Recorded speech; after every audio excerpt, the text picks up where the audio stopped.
It is an unspecified date in May. I kind of can't remember what day it is, but we finally reached McAfee's Knob at about 6 tonight, and it's really crowded, as you can see. It's kind of like that picture, if you've ever seen that picture of the Leaning Tower of Pisa, where there's just a ton of people at it, and it's really crowded, so you can't really get like a moment alone. So I guess that's the downside of some really beautiful, well-known places on the AT, is it's not as private as, or just you don't have the solitude that you have in a lot of other places. So I got my picture, so I got a couple pictures here. It was very cool, spent a few minutes, and I'm going to move on now. You're not supposed to camp on McAfee's Knob because it has a really heavy usage. Tons of day hikers here. The trail from the parking lot to the knob itself is 3.9 miles, but it's really one of the easier parts, or I would say the terrain isn't too hard compared to other parts of the AT. It's not anything particularly difficult. So I think if you're looking to do like a beautiful day hike in Central Virginia that has a nice reward at the end, it's definitely a nice hike. But for me, it was a little overwhelming because there were just so many cars and so many people all at once, especially in the parking lot. It was like crazy, and I think you can still hear it. Just it was a little bit, it was a lot.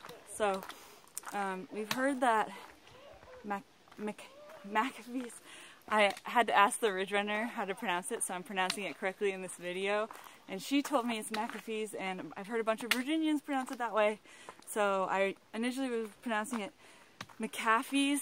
So if anyone wants to correct my pronunciation, you'll have to contend with the ridge runner. But we've heard that it's best at dawn, like to get to night hike there and get there at sunrise, and then to take pictures then. But we really want to, we've been doing some lower mileage days like today because of the you can't stealth camp, so we're going to have to camp at a campground that's closer than we initially wanted to. So it's kind of made us do about 3 fewer miles than we expected to. So we will be moving on tomorrow instead of coming back to McAfee's from Pig Farm, which is probably where we're going to camp. We're just going to,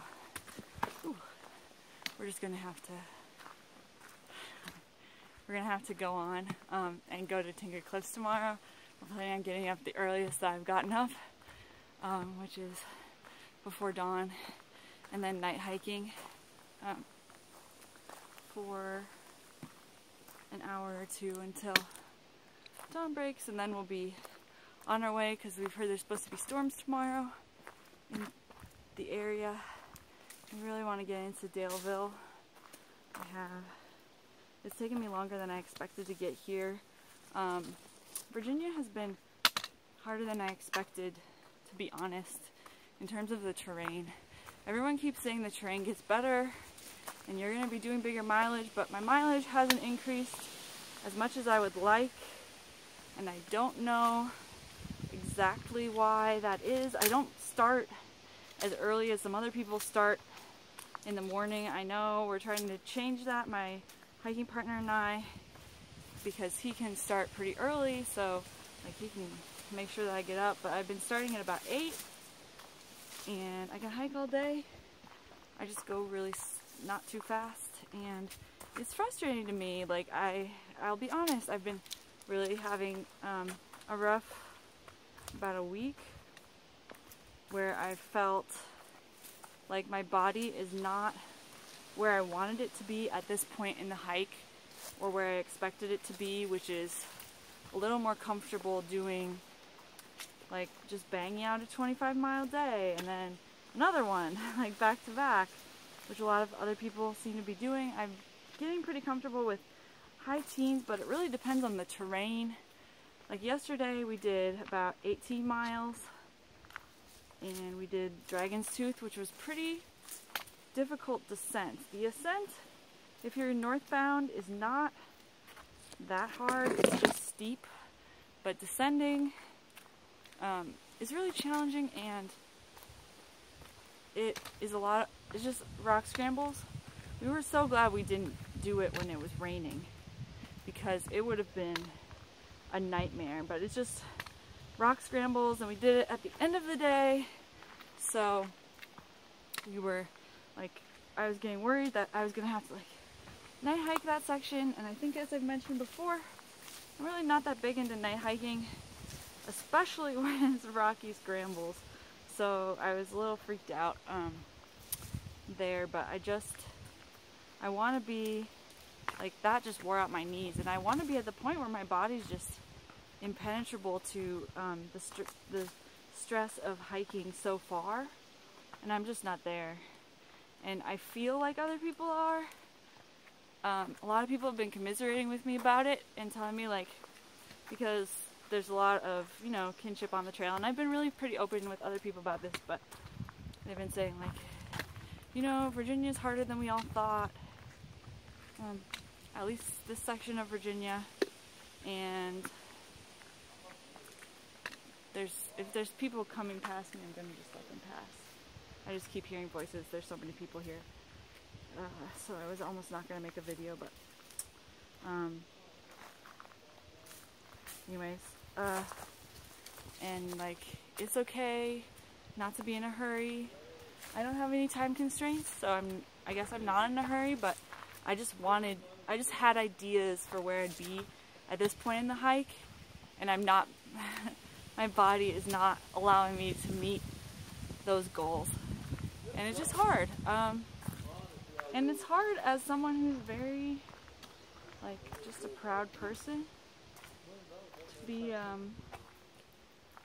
some people hanging around. To be dealing with the fact that I'm humbled every day by the speed that I can maintain versus everyone else, and just, I'm a little competitive, and I know that's not a great trait to have, but I'm just naturally competitive, and it's hard for me being passed all the time.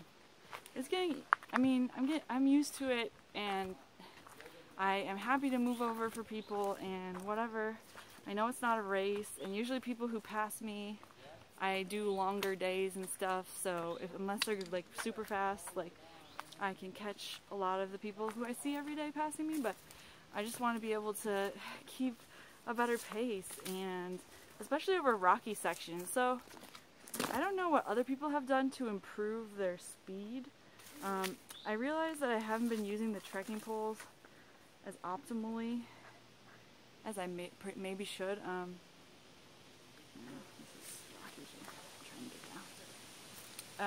I've been kind of pushing off with them when I should be using them a little more to mark my stride and make sure that I'm striding as long as I should, because I know from being a runner that I have a really short stride, and I have it also when I'm hiking, and it makes it so that it's harder than it could be. My hiking partner tells me if I just was more confident with my steps, but it's something that I have trouble with. So I don't know if this is something other people have struggled with. It seems like a stupid issue, I know, and a lot of people have talked about how the AT is a mind game for me. That's just the biggest issue that I've had. I don't feel homesick or anything like that, or whatever. I just feel like I'm not going fast enough, and mostly it's not projected on me by any external factor. It's just my own expectations, just being humbled by not meeting my own expectations. So that's been a bit of a challenge, but I'm trying to work past it. And let's see. Okay, I just have to see where this is headed because there's these white. Some sections are well marked, and some, I guess it just continues here. My friend had a really funny story about night hiking. He was trying to catch me because he took a week off and he caught me pretty quickly. So I guess that's a testament to how much tougher he is and how much faster he can go than I can usually go. But he was hiking at 11 o'clock at night and he was going really fast, and on the trail he saw this, or he didn't see, but he ran into this like bump, and he heard like a crunch, and then his foot had hit something. He wasn't sure what it was, and then this woman started screaming bloody murder, and apparently she was a section hiker who had put her tent up in the middle of the trail at night. Like, as soon as it got dark, she just put her tent in the middle of the trail to because she was afraid of bears. To ward off bears, she put her tent directly in the trail, and he just ran her over while she was fast asleep, and it was super terrifying for her and super awkward and embarrassing and uncomfortable for him. So he had to, like, he took her tent and he set it up somewhere else for her, and she was like, oh, so I guess I shouldn't sleep on the trail anymore. I thought that was pretty funny. I haven't night hiked that much, but if you're ever section hiking and you're new to the AT or probably any trail, realize that stealth camping doesn't mean you sleep directly on the trail. There's a lot of places in the woods that are flat enough for you to camp without having to put your tent immediately on the trail.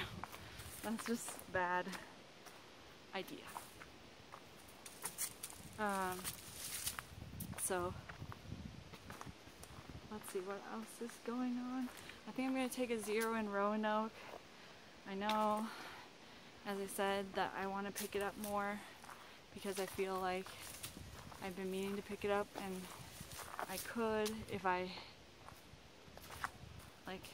but if I am less fond of my 0s, but I really am fond of having days off to rest. And I've been meeting more and more people on the trail who've had to take a week off. I met a lot of several young men who are in their late teens, early 20s, super fast hikers. And they're almost all young men who've had to take like a week off because they've gotten a stress fracture or an injury or something. So I don't want to be one of those people. So I really am enjoying having days off because my knees can feel it after a certain number of miles, and my ankles can definitely feel it too sometimes. And after that sprained ankle, I don't want to repeat or have any further injuries on this trip because that was hard and it slowed me down and it was painful. So yeah, I think I'm gonna go to Roanoke and just chill there for a day, enjoy the city, being a little more urban environment, even though it's not that big, but just been in a lot of towns with like 2,000 people, so it's nice to get out, get some maybe ethnic food that you can't get in towns, because besides Chinese and Mexican, there's really not any like Thai or Indian or anything. and I've been living in cities for a while, so I guess I'm spoiled by having those. I think there'll be more of that in New England. Even some of the small towns that we're going through have like an Indian restaurant or a late night deli or other more diverse food options. So that's that. I think that's about it for now. I know I have some more things. I know these are really unstructured, but I don't want to run my phone battery down too much. So, and I need to find my camp site. I'll talk to you guys later. Bye.